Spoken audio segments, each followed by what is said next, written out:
there. Thank you for joining me for another episode of Intuition, Your First Sense.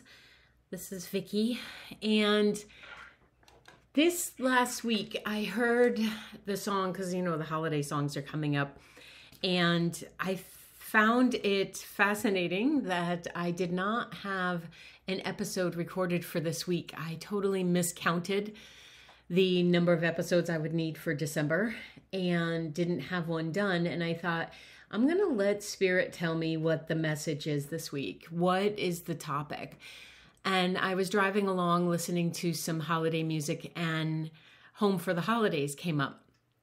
And as I'm singing along with old Michael Bublé, I was, just thinking about this in the context of actually people going home for the holidays and meeting with families and what that means in my life, what it means for most of my clients, and what it means for the general population. And then I started thinking about, well, what does that mean to actually be coming home? Because most of us, let's be honest, are not going home to our, literal childhood homes. We've become so mobile that this isn't something that's likely to happen for a lot of people. And what does home even mean? And yes, sometimes my head does often it wanders into these question places, because I really believe that being curious is one of the gifts of being human. So why not ask all the questions?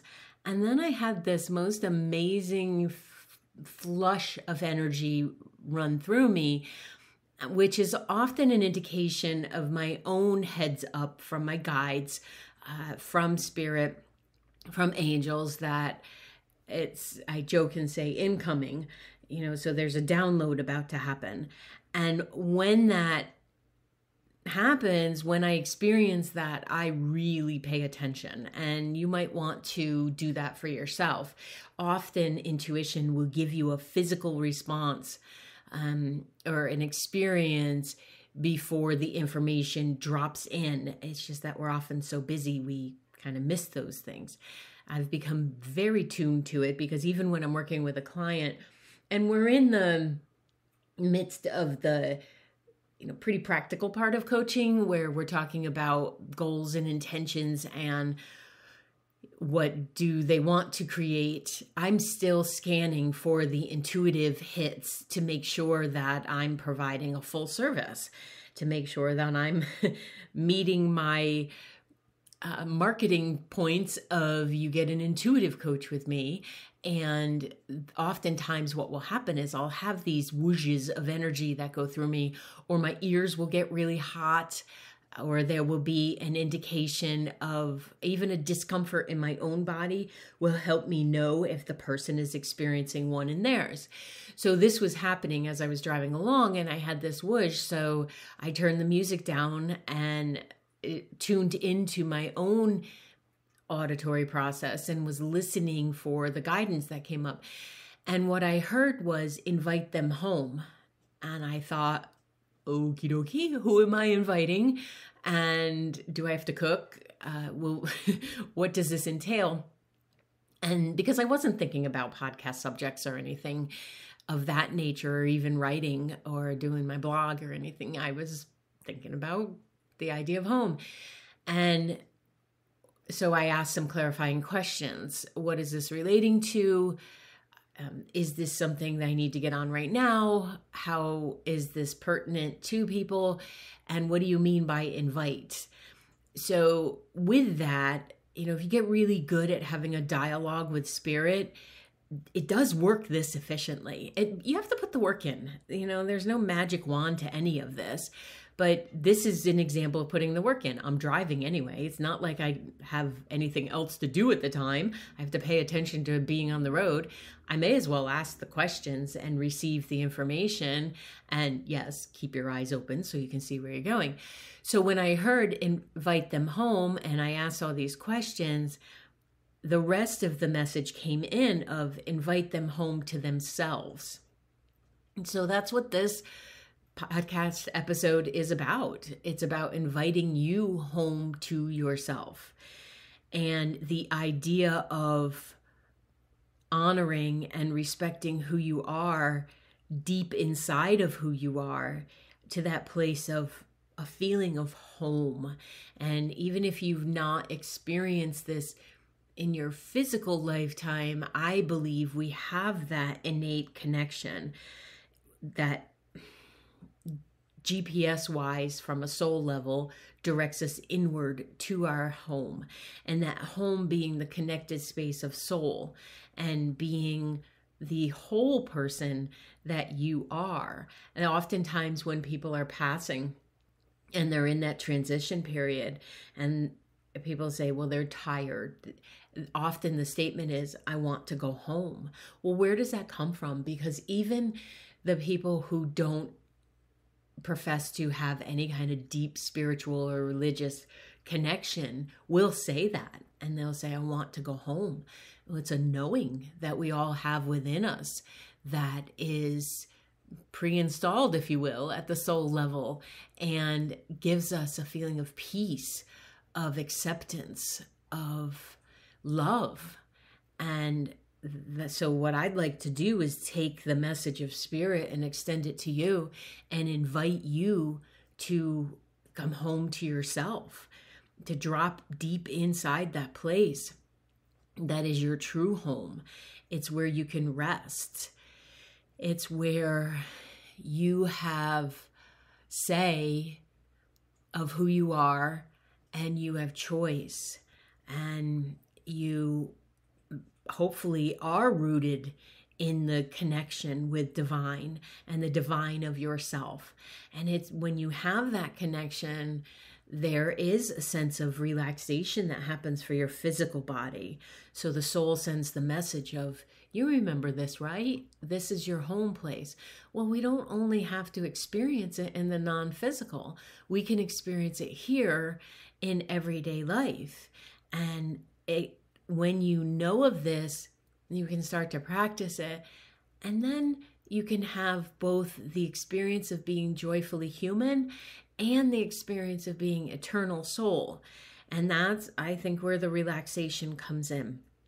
And you can let go of some of the worries that might be the day-to-day stuff that really aren't all that important, and discover the experience of meeting you. I feel like a lot of the work I do in coaching and teaching and intuitive development is really to introduce people to themselves. I see the essence of who someone is, and they may bring to me their beliefs about themselves, and we'll work with that. And I will still hold that place of wholeness. I will hold that energy and respect of, I know you to be a soul who is doing the best that they can do as their human self in this moment, and yet still wants more, because that's exactly what the soul and the human self came in to do. So I can be here as the one representing your future self while helping to guide you there. And I really do believe that that's one of my greatest abilities and skills, is I'm not fooled by what I'm seeing, but I will hold that love place. And that's, I have a couple clients who said, you have so much patience. And I'm like, well, I do, when I see the true essence of the person. And when I see that you're actually trying, you're working it, and you're confused, or you have belief systems that we haven't uncovered yet, but you're really showing up. I have no patience for BS. So I am clear with people who come to me who just want to develop their intuition in order to have influence over someone else. That's not going to fly here. Nope. So this idea of coming home and invite them to come home to themselves, I feel like is what, perhaps I already know on some level, and I'm trying to help others to arrive at, so that they may be in the world with this feeling of peace too. So I came up with some points to talk about and to share that hopefully will help you to consider that this feeling and understanding that you are connected with divine energy and can be for every moment of your day. Now, that doesn't mean that you're sitting in, lotus position and oming all day long. I believe true spiritual work happens when we're active in our life, when we are putting the pedal to the metal, when we are asking ourselves to rise above what the current situation is and to be accepting of self and others. We work, I think, so hard to produce an image of who we are in the world, and we spend very little bit of time actually understanding who we are at home within ourselves. And why? Well, that's work. I mean, it's challenging to ask yourself the questions of, well, why don't I like myself? Or do I believe what others have said of me? That takes consciousness. It takes effort. And I think sometimes people just don't want to do it. And I know that there is often an inflation of how difficult this is. When I say it's work, it doesn't mean that we're digging trenches all day long. It may, in fact, mean that we have learned to release tension and release blocks in order to see who we are, to surrender to that light that is inside of you, that is your heart space, that is from the soul, and discover that feeling of connectivity with self and with everything else that exists. When you decide that you'd really like to meet who you are with all your, bells and whistles and your foibles and your unique characteristics, there is that surrendering, and you stop fighting the idea that we have to project this image to other people. The fact that we put more effort into other people liking us than we are into liking ourselves has always been pretty sad to me. And I've spent my share time of avoiding myself too. And I'm just done with that. So I'm hoping you'll join me in this not so radical idea of self-acceptance and actually attending to yourself and taking the effort to change what it is you may not like about yourself. The inner conflicts that are there can resolve themselves when you're willing to look at everything. So even when someone's presenting to me their perception of who I am, I listen, and I listen with all of my faculties. There may be a moment where I can feel like I want to shut it down. Like, I don't want this type of honesty from someone else. But there's more of a desire to be without my own self-judgment that I'm like, okay, just gonna lay myself open, be vulnerable, and hear what this other person has to say. And it may not be my truth. It may be that I hear it and then I decide that is not who I know myself to be. And I can appreciate that they're bringing me this information, but I don't have to accept it. So when you're open and you're willing to look at all of your cobwebs and the things that make you up and be in that excited place, you feel more at home in this world that can feel, ungrounding and disconcerting. And it helps you to have a trust. Because if there's no inner conflict that has to be resolved, you actually engage with less outer conflict. So someone might be bringing you that conflict, but you can say, no, thank you. And when you know what the inner turmoil is, and that, yes, it could be fed by that ego part of you, and you accept that, nope, I'm never going to be 100% perfect because it doesn't freaking exist, there's a relaxation that happens. And this is all part of coming home to self. if you only see what's wrong with you or what needs to be improved, and you're kind of relentless about it, it's not going to bring a heck of a lot of joy to your life. In order to change, we do need to see those things, but we also have to be accepting of the fact that this is one big experiment in being human.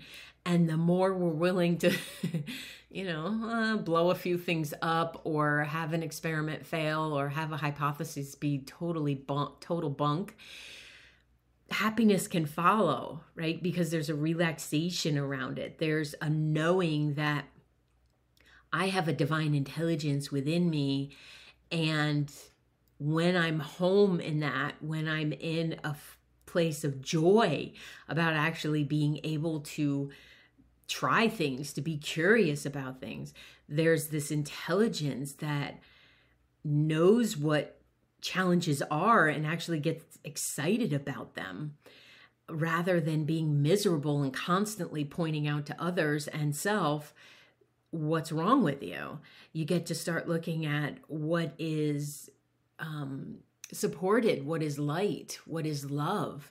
When you come from a place of being at home with yourself, whatever is going on outside of yourself, you see as its own experience, its own reflection of the molecules coming together and experience happening, and you don't take it as personally. So that's why if somebody's bringing you information or commenting on who you are or acting in a way that triggers some old stuff for you, you can start to unhook those triggers. You can get rid of those buttons you're saying everybody pushes, because if you don't have the buttons, I promise you no one's going to push it. And part of the reason that, and part of the way to removing triggers and buttons is looking at them and saying, okay, well, what activated it? Is it my feeling of insecurity? Is there a doubt about my own light, my own love that's within me? We all have it. We all got it coming in here, and we forget it. And that's very sad to me. So part of my work and my intention in this lifetime is to remind everyone that you have it in there, and you might have to go looking for it. You might have to push yourself a little bit, but you can do it because you have that knowledge of that home space that exists. It's like when E.T.'s little heart would light up. Well, that's what that was. That's his home space. And when he said home, hey, I can almost do it with just getting over a cold. Like, that's what the message was. It wasn't necessarily about going home to his planet. It's home within himself, the home and that's inside your heart. That's that sacred place. And I'm talking about eternal heart, not the organ that we call the heart. So when you release the idea of perfection or ego-driven, what other people think of me, there's a relaxation and a trust that happens in the universe that there aren't any mistakes. There are choices to be made, and there's understanding that we can come about something. And yes, we can do things differently. So I like to think of things as tweaking. If something didn't go well, I need to tweak that. What part of the formula in this science experiment that we call life did I not get correctly? So there's a saying that home is where the heart is, but I actually think it's reversed. I think we are wherever your heart is, wherever your home within inside yourself is, you can be at home anywhere. Mike and I are currently looking for a place to buy together, and I have said to him many times, I can be anywhere because I'm portable, and I take myself and my connection to spirit and my connection to the people in my life with me wherever I go. So wherever we are, I can feel at home there. Now, do I know about myself? Don't put me in the middle of a city. Yes, I know that because the energy would short circuit me and I would not be a delightfully home person. So it's taken me years ago, even like when my husband and I bought our home together, I didn't really have an opinion about it. I just knew we had to buy a house. Here we go. And I thought I was being passive. Like I wasn't even invested in it. And it wasn't until later that I realized, oh no, I really am good wherever I go because I bring me with me. And part of this is learning to like yourself. We spend so much time wanting other people to like us, but where is that practice of learning to like yourself so much that you actually don't take that into consideration anymore because you're so calm, you're so playful, and engaging with other people if you choose to be, you don't have to be, that you like who you are. So you bring that to whatever interaction is there. It's a whole heck of a lot less work to be with someone who actually likes themselves. And again, we don't have to like them. It's more important that they like themselves. And it's different to like yourself and appreciate who you are and being self-centered. I'm not talking about loving oneself so much in a narcissistic sense. I'm talking about understanding that you're really not all that big of a deal except to yourself. And then when you feel like you're a big deal and your life is a big deal and that your soul is a big deal, you actually stop being an egomaniac and believe that about yourself. Then you bring that calmness to the world. So I'm inviting you to come home to yourself, to get to know yourself so well that when aspects come up that you don't like about yourself, you don't see it as a judgment place or as something that's quote unquote wrong with you. You see the opportunity to shift. Like I just said to Mike the other day, he said to me that someone really appreciated some time we spent together and said I'm a keeper. And I said, well, I appreciate that, but that's because she doesn't know that I swear like a sailor.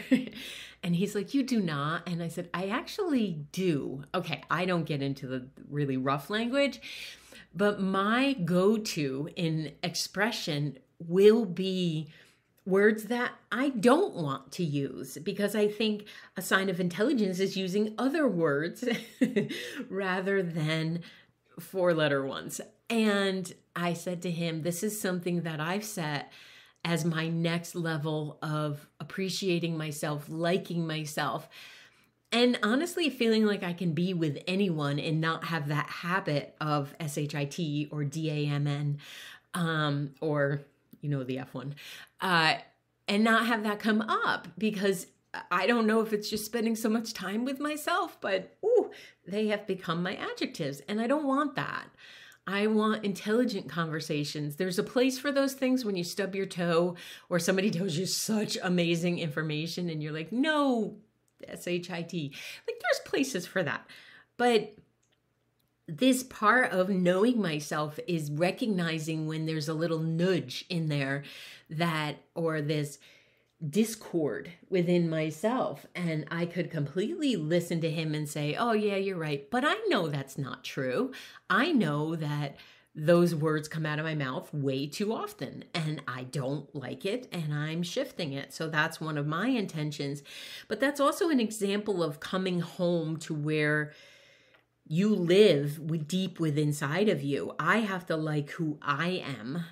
And it's nice that this other person said, because I had a really good time with her too, but it's nice that that's there.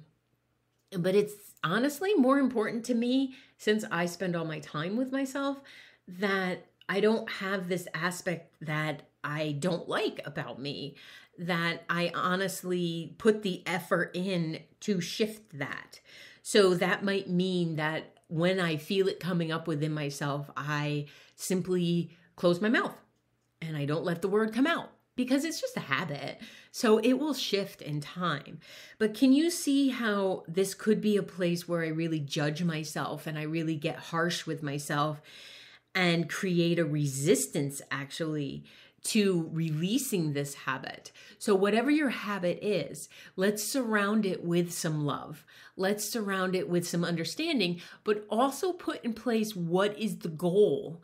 If my goal is to use these words less, I'm actually going to look at the opposite side of that, and I'm going to look at it from a perspective of what do I want to have in there more? So what I did was I signed up for a word of the day to expand my knowledge there. And honestly, so one day I will beat him at Scrabble. One day, that's my goal. Just one game. So what I decided to do was fill my tank up rather than deplete it and be harsh towards myself. And you can use this in every area of your life. We have to stop making it so hard. So if there are parts that you don't approve about yourself, they're welcome to come home too. They are welcome to be embraced by you. And if you don't make it a project or a big have to do this, and you are open to experiencing yourself in a different way and being more gentle and loving and bringing in peace to yourself, then likely the parts that you don't approve of are going to dissipate, right? And they will become less chaotic and less loud within your own head, because when your center of yourself, your heart, your soul self, that light, when it's fully relaxed and yes, lit up with divine energy, there's deep breath that happens. There's a sanctity that happens, and it becomes a sanctuary that you begin to want to spend more time in quiet and less time listening to distractions or watching that horrible reality TV, unless it's that baking show Nailed It. If you haven't seen it and you need a good laugh, oh my goodness. Talk about raising vibration. It is hysterical. And little diversion there.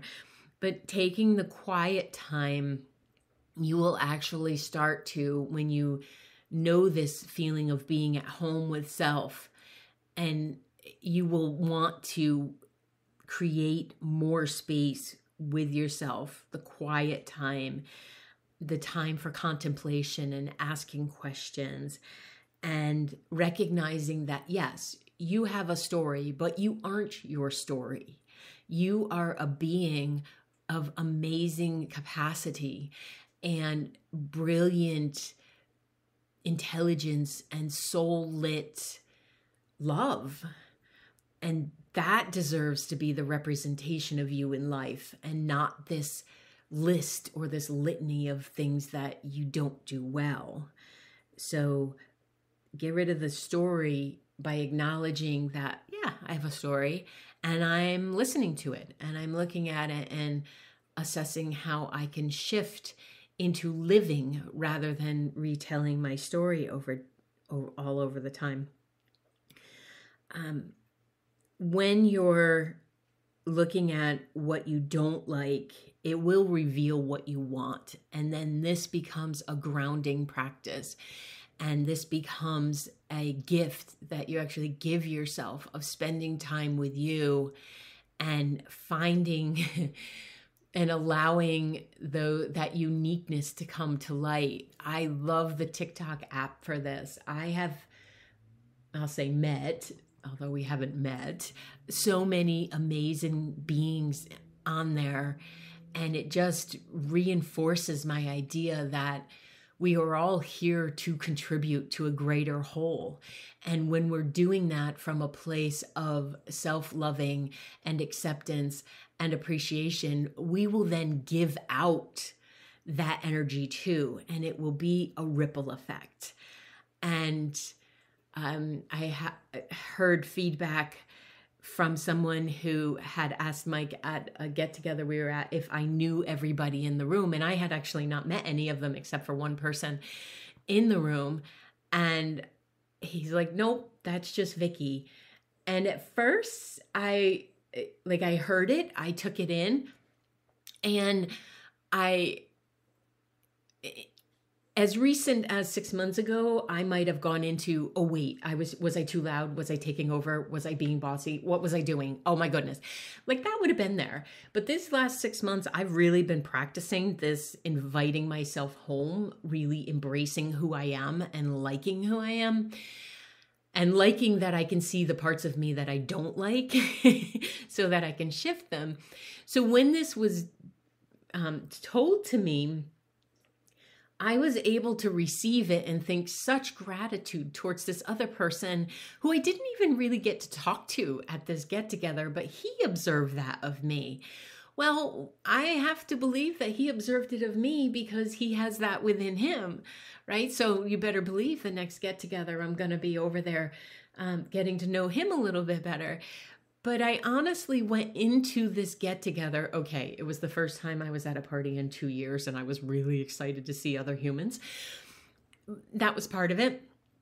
But mostly I want to practice being the example of self-acceptance and being so comfortable within myself that whatever happens, I'm going to roll with it. So then I can provide this for other people. And when I reflected back on what this other gentleman had observed to Mike, I am grateful because he didn't have to say that, and Mike didn't have to share that. And yet I feel like this is the data that I actually need for my experiment of if I'm truly holding who I am, I get to be more present for other people. I get to really see their beauty and their uniqueness and to really bring a calmness that I feel within to the room and to the event. And there was a baby. I got to play with a baby for an hour. There's the little souls, just light me up. And to that point, there's going to be some podcasts coming up for you parents, talking about how to help these little lights that are coming in to remain in their soul self, to really like who they are without creating a bunch of self-centered little boogers. So can you invite yourself home this holiday season? Can you light the fire, turn on some beautiful music, be waiting there with a hug for yourself? Can you really relax your heart a little bit so that it's easier to show some light? And I know that this might be scary. It may be incredibly, I'm not able to come up with a word, so let's not create it. It may be exciting for you, and you may read that as scary because of past experiences. But remember, you're not your story. Remember when I said that? Okay, good. When you allow and invite self home, maybe you put up 2 cups of tea and you sit there and you put the other cup there and you say, come on in. And maybe you do this for 30 seconds to start. And then maybe it's a minute tomorrow. And then maybe you do it when you're in your car all by yourself. Maybe you do it when you're in line behind someone, where you don't have anything else to do except be there in line behind someone. Maybe you do it when you decide not to go to that family gathering because they are not accepting of who you are, or they are judgmental poops, or they are homophobic, or they are racist, or they are stuck in their own fears about the virus and everything. Maybe part of you arriving in home in yourself is saying no thank you to the external practices of others. But when you do this and you listen to what's at home within yourself, it will bring that peace within you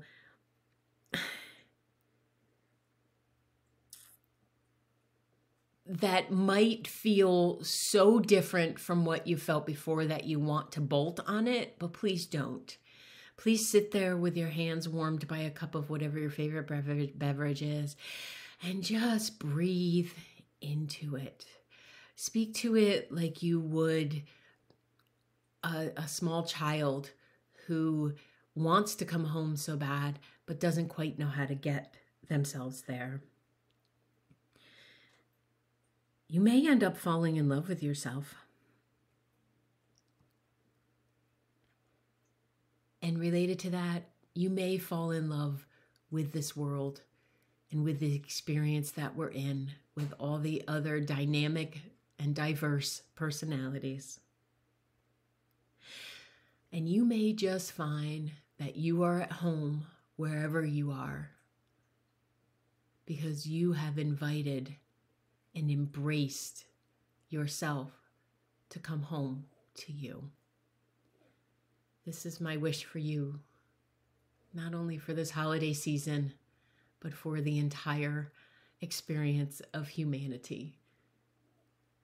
Because I know with every fiber of my being and eternal self that the answer to what we have out there is love, with whatever turmoil is going on. And that love has to start at home, and it has to start with self. And I'm so grateful for you being here and being part of my world that I love so much, and being part of this podcast and the universe that is simply amazing. And I want everybody to see it in their own amazing way too. Thank you. Thank you to my guides for sending that message through. Thank you to your guides for sending it to my guides so that it may get through. And I am so grateful, so very grateful. Many blessings. See you in the next episode.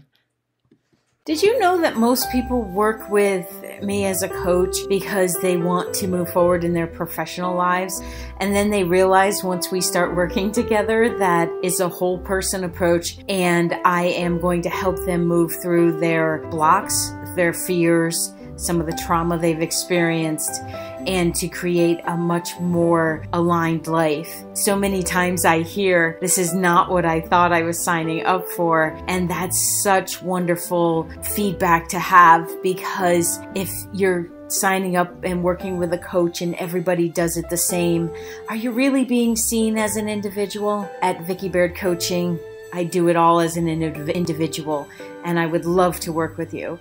Go to vickibaird.com to check it out and see if you'd like to work with me.